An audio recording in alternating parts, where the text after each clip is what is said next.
setup of a bronchoscopy today. This will be the same for any bronchoscopy procedure that you do, no matter what the add-ons are. This will be the same. So to start with, we have our normal scope cart that we use in a slave tower. Nothing's changed there. It's going to be in the same position as a gastroscopy. So cart to the left of the patient, slave and Neptune to the right. So first we're going to talk about how the buttons are a little bit different. So they're not the same as the gastroscopy valves. There is a biopsy valve, tear the package open. On here is a little tab. There is no special way to put this on, but for removal purposes, it's easy to have this tab facing away from your scope. You're just going to press firmly down to get it seated. Again, it doesn't have to be straight and perfect, and it takes a little muscle. It clicks a little bit, but it's not a very audible click, but you will feel when it's seated. The next one is the suction valve, and this one takes a little more thought in putting it correctly. So we're following the line down here, and we see this white line here. We want that to match up. Important here to hear and feel a click. Now I felt it, it wasn't very audible, but it was on. So that's important to seat it well. Again, we covered up that white line, things are good. As normal, we have our two suction tubings connected. You're just going to press it on, no need to cut or do anything, it'll seat firmly with just the blue cap there. Following us over to our Neptune, this is something special for bronchoscopies. For bronchoscopies, it's important that we're always at or less than 200 millimeters of mercury. This is very important that we're not suctioning too high in the lungs. Please refer to your surgeon's manual if they want a specific setting, but if you don't know, just make sure it's less than 200.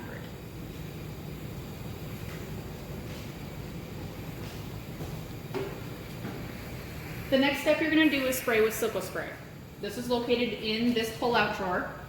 You don't have to go overboard. You're just going to kind of spray from mid shaft to the tip. I'm not going to spray, but we're going to spray just one swipe down. You don't have to go crazy. You don't have to hit the scope on all sides. Generally, one spray is enough. And you're going to get this back in the drawer so that it doesn't get all yucky during your procedure. Please inform your surgeon if you've sprayed because they will ask. Things to have near your surgeon during the procedure is a pile of 4x4s. Unlike gastroscopies, we will not add any lube to this. We do not use lube for bronchs. We do not put that into your lungs. The 4x4s are simply there for the surgeon to grab the scope mid-procedure because it'll get pretty slippery. The other thing we have set up is this swivel tube adapter. They will always ask for this. It comes with 3 different pieces, and I'm going to show you how it attaches to our patient and their ET tube. You do not need to know which one of these caps they pick. The surgeon does all this. I'll just show you how it attaches so you've seen it. Here's our lovely patient and his ET tube.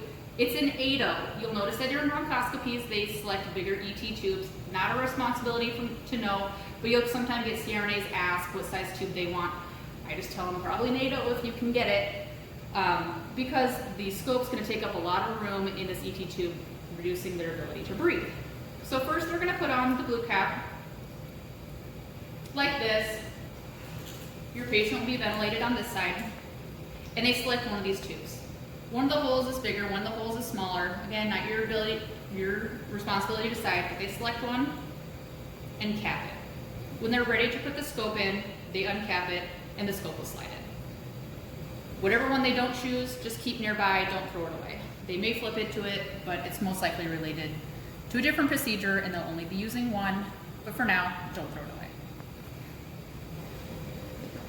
The solution we use for bronchoscopies is saline. We want saline to be the thing that is infused into your lungs. We do not want water like we do for gastroscopies. So we do treat bronchoscopies a little more sterile than we do for gastros. We're not going to use that plastic graduated cylinder. We're going to blue wrap open one of these single metal basins, and you're going to sterilely pour in your saline. Use your best pouring techniques to get it in there. We're not going to be wearing any sterile gloves or anything else for this procedure. We're just doing the best effort to keep in what's inside the bucket sterile. As a standard, you're going to get a syringe ready of this saline. For bronchoscopies, they like to have a certain measurement of saline and a certain measurement of air. This allows them to push the fluid in and the air behind it to push everything through. Please refer to the surgeon-specific comments for variations in this. Some don't like what I'm about to demonstrate. Just look at your comments because this is a good place to start. A good place to start is 20 of saline, and then just keep pulling up, 20 of air to get you to that 40. When you have that set, just set it back in there ready to go. This is the basic bronchoscopy setup, and you're going to be doing this for every bronch, no matter what else is associated with it. At the end, the cleaning procedure is exactly the same as for gastroscopies. You're going to get your first step kit and water. 500 added to get you to that line right here, and you're going to do everything the same. Just like with our gastroscopes, we'll be removing these different tabs. They can be a little difficult to get off. After you've suctioned all your solution, this guy will peel forward and you kind of peel them around and off. This guy can take a little more effort. Try to do your best to keep this intact, lifting from the bottom, popping it off. It does take a bit of effort, and sometimes they break in the process, and you have to have a little more effort to pull it off. And that's your basic bronchoscopy setup. In any bronchoscopy, there's a chance you'll encounter bleeding. The patient may be bleeding in their lungs prior to coming to surgery, and you may have to encounter it then, or sometimes you create the bleed by doing a biopsy. This could either be from those biopsy forceps or during an EVIS procedure. For any bronchoscopy procedure, you're going to have this station set up. This station involves ice, something to hold the ice, chilled saline, another sterile basin, and another slip-tip syringe. There's different methods for chilling your saline. Always start with a room temp saline, don't grab one out of the warmer. There's also some pre-chilled bottles in the refrigerator that we keep the Clotes. They're in there with a bag on it, like so. So the bag is on there in case we don't use it. So when we have this submerged in the saline, we're gonna get them really in there, and we end up not using it, the label is preserved, and we can put it back in the fridge after wiping off this bag. So please use your bag to help keep that saline usable. Downtown, they like to put their saline in a suction canister like this. You're welcome to do what you'd like. I just don't think that gives enough room to get the ice around. We have our cysto basins available. There's a whole stack of them, so I like to use them.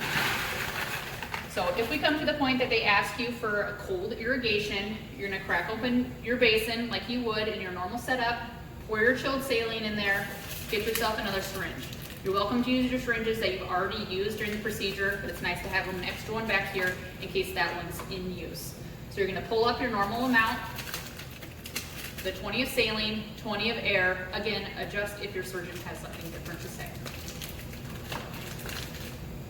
Another method to control bleeding in a bronchoscopy is through the use of medication. You're going to want to ask your surgeon ahead of time what they prefer to use. Generally, it's going to be some kind of local mixed with epinephrine, so you get that vasoconstriction effect. So what I have here is 1% lidocaine with epinephrine. They may choose 2% or something altogether different. You're going to have to ask your surgeon ahead of time or refer to their special comments. You're going to want to draw it out with a hypo like you normally would. But what you're going to be using is a slip tip 5 ml syringe, and this should come in your case bucket. Much like we do with the big syringes, you're going to pull an amount of medicine out, followed by an amount of air. In this case, we're going to go 2 of medicine, 2 of air, so we have a 50-50 mix of air to medicine. Pass this to your surgeon, and they'll inject it through the biopsy. Now you're in your bronchoscopy, and you've been asked to do some biopsies. This is very similar to doing biopsies for a gastroscopy. You're going to grab your bronch-specific biopsy forceps, and you know they're specific because they say pulmonary. Overall, the design is the exact same. It's just a smaller diameter because the channel diameters of the bronchoscope is much smaller. Overall, you're going to see the jaw looks exactly the same, and the ring gives you the exact same motion of open, close. You're going to feed this end to your surgeon like normal. Walk up to the field with them as they feed it down. You're just going to wait for your orders. Open, close. They'll pull it, you'll feed it the rest of the way out. Notice that it's a lot shorter than the gastroscope, so you don't have to pull very long. And they also don't give you that nice little warning track stripe when you're about to come out, so just know that it's a little shorter. Getting your specimen off is going to be very similar if you're doing a gastroscopy. Now this is different than a flow test, but if you're doing a general formalin specimen, this will be the same. So you can choose to do one of 2 methods. You can put it into your formalin, swish it around, and wait for the piece to come off. If you need the assistance of a hypo, please grab it. But you're gonna wanna be sure to be very vocal with your surgeon about if you got a good bite there or not, because they will go back and take several biopsies and they wanna make sure they have several good samples. So a good way to announce that is when you get back here, you say, good bite, or you say something like, I didn't get really much. So you're gonna swish it in your formalin. Please, before you return it to the surgeon, swish it back in your saline, just like you would in any other procedure, to prevent that formalin from going straight into the patient. You can use this block to separate your specimens. You don't have to, just set it down. It's just sometimes a little easier way to keep track of different ones. Generally, your surgeon is gonna go take a pass at the same area several times. Common specimen names you're gonna have for this type of procedure is right lower lobe biopsy. And generally, it's just gonna be scented for tissue pathology, like our normal specimens we do here in surgery. Now we're going to act as if the surgeon has asked to do a washing or lavage. For either of these procedures, the setup will be the same. The first thing you do is you're going to open another slip-tip syringe. Prepare it just like you did with the first, either following the surgeon's preferences or filling with 20 of saline, 20 of air. The next thing you need to do is ask your doctor if they'd like to use a syringe to pull their specimen back and put it into a specimen cup, or if they want to suction it out using the leaky tube. For this example, we'll show you what to do when they choose to use the syringe and the specimen cup. You're going to gather your supplies close to your surgeon and pass them the syringe. They're going to hook it to the biopsy port, inject it, and instead of using the Neptune to suck it out, they'll just use the strength of the syringe to pull back.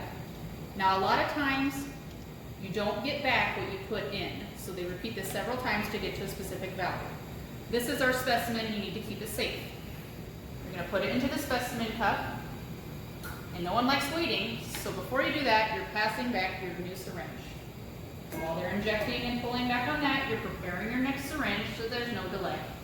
Often this is repeated several times, 3 to 5 in general. So they'll be pulling back. They'll often ask for updates on how much you have in your specimen cup, and they usually are trying to get to a certain value. Try to keep track of how much you've injected. That's a great opportunity to use the pencils in the drawer to mark down how much has gone in, because they will occasionally ask how many times. We're going to say that the surgeon says this is enough and we're done. We'll take our last one, inject it in here. Cap your specimen and refer to them for what they want it labeled as and what they want ordered. The surgeon has asked you for a washing or a lavage, and we're going to start by adding that second syringe so that we don't have to wait between our specimens. And this time we're going to use a specimen trap or Lukey tube. Everybody has a little different name from it, but it has 2 pieces in here. We don't need this cap till later. The surgeon will likely be busy, so you're going to be the one coming up here to detach and get this all set up. First thing you do is detach the suction from the suction port, attach the flexible tube to the port, and your Neptune suction here. Now this guy kind of flops around and they want him to stay still. Downtown they actually have this giant air clip that clips onto it. I don't find that to be the most sanitary method, but it is what they're used to, so we are going to try to do something a little different. Some of them will also wrap tape around. That leaves a lot of residue on our scope, so if you can, try to get this ready. I'm going to take a rubber band, which is in our inner core, kind of by our suction tubings, tie it around, and put him around there. That gives us a little stability, and he stays the right direction. The surgeon activates the suction by pressing down the button, suction through here, and the fluid gets stuck, goes in here without accidentally getting sucked all the way to the Neptune. When they say they're done, disconnect from the Neptune end first so you don't accidentally lose all your specimen. Detach and slide out. You're going to want to remove the top and put on the secondary cap in here before you send your specimen off. Again, asking the location of the specimen and what wants to be ordered.